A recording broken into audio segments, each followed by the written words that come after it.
இந்த எபிசோட நாம இயக்குனர் எல்.டி. மணிபால் இயக்கத்தில் எழுந்திருக்கிற சாலா படத்தை பற்றி தான் பார்க்க போகிறோம். இந்த படத்தோட கதையை பற்றி பார்த்தோம்னா, ராயபுரம் பகுதியில் உள்ள மதுபான பாரில் பல ஆண்டுகளுக்கு முன்பு நடந்த கொலை சம்பவத்தால் மூடப்பட்ட மதுபான பாரை கைப்பற்றுவதில் அருள்தாஸ் மற்றும் சார்லஸ் வினோத் ஆகியோருக்கு போட்டி நடக்குது. அருள்தாஸுக்கு பக்கபலமாக நாயகன் தீரன் செயல்பட்டு வராரு. இவருக்கும் சார்லஸ் வினோத் குழுவினருக்கும் அடிக்கடி சண்டை நடந்து வருது. இது ஒருவரும் இருக்க மதுவை முற்றிலும் ஒழிக்க வேண்டும் என மாணவிகளையும் மக்களையும் திரட்டி போராடி வரார் நாயகி ரேஷ்மா வெங்கடேஷ்.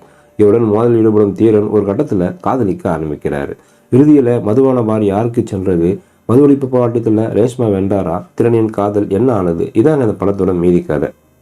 படத்தில் நாயகன் நடிச்சிருக்கும் தீரன் நடிப்பில் கவனம் செலுத்திருக்கலாம்னு தோணுது. ஆனால் ஆக்ஷன் காட்சிகளில் கவனிக்க வச்சிருக்காரு. இவருக்கு கட்டுமஸ்தான உடல் ஆக்ஷன் காட்சிகளில் உதவி இருக்குன்னு சொல்லலாம். மக்களை திரட்டி போராடும் ரேஷ்மா வெங்கடேஷ் நடிப்பில் படிச்சுடுறாங்க.